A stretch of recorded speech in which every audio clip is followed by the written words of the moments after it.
Kag sa numero 1 sa mga balita subong adlaw.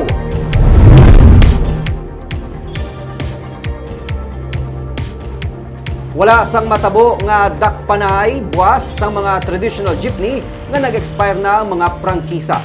Pero kinahanglan nila nga irehistro ang ilang mga salakyan sa private vehicle agod nga matagaan sila sang interim service permit agod nga makabiyahe sa Bacolod.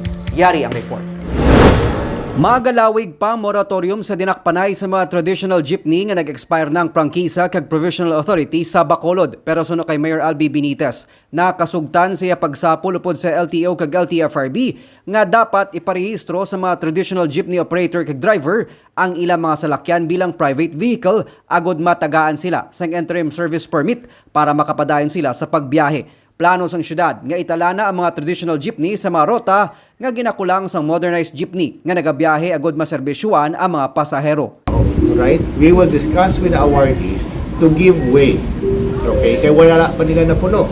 Wala pa ang mga modernized jeep. In the meantime, nga wala nila mapuno, butangan na sila isang mga traditional jeeps. Ang ilang road. Okay? For how long?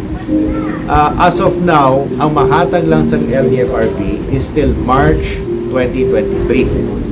Okay? So, amo na ang aton nga time frame. But between you and me, this has been going on.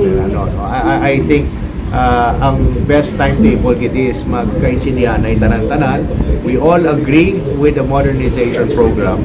And once we agree with the modernization program, the realistic timeline can now be established. Sa records ng LTFRB Regional Office, nagalabot sa masobra 2,400 ang mga traditional jeepney nga nag-expire ng prangkisa. Suno kay Attorney Salvador Altura, spokesperson ng LTFRB Regional Office, may 133 pa lang sa 1,099 ka mga modernized jeep ang nagabiyahe sa 24 kamarota sa Bacolod. Gani kinahanglan man nga ma-augment ang mga traditional jeepney antes pa man malabot ang 1,099 units sang modernized jeep sa Marso 2023. I-augment sang additional units sa mga ruta.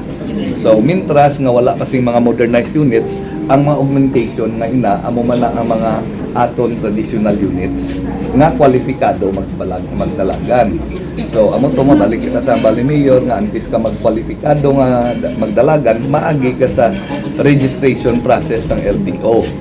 So, kung nakapasar ka na, kag kwalifikado ka na magdalagan, kag interesado ka magdalagan, may mga proseso maina nga ma-apply ka sang permit sa LTFRB, either as interim service or augmentation. Well, that will be the subject of the vehicle inspection. So only roadworthy vehicles will be flying the streets of Bacolod City. Register nila ang silakyan sa amon, no? Lalo hindi nila ito paliyog ang units for inspection. Kay usual man na kakaton mga drivers operators kabalalasan. Inspect naman anay, and then afterwards, pagpalapit sa City Hall for all purposes. Pabor naman ang katapos ng transport sector sa mga kondisyon nga nabalay magluwas lang sa pagtukod sa corporation kag kooperatiba nga gina-require sa ila para sa PUV modernization program. Ilang at least may assurance lang hindi ta mapandakop. Sugot kami sa modernization, pero antay kami sa cooperative kag corporation scheme. Buwas kampante ang mga transport group nga magpadayon biyahe. Pero magapadayon man ang regular nga pagpanakop sa LTO sa mga kolorom nga salakyan o kung mga depasahero nga salakyan, tricycle kag bus nga wala sang rehistro kag prangkisa. Nico Delfin para sa DJ Cast Negros.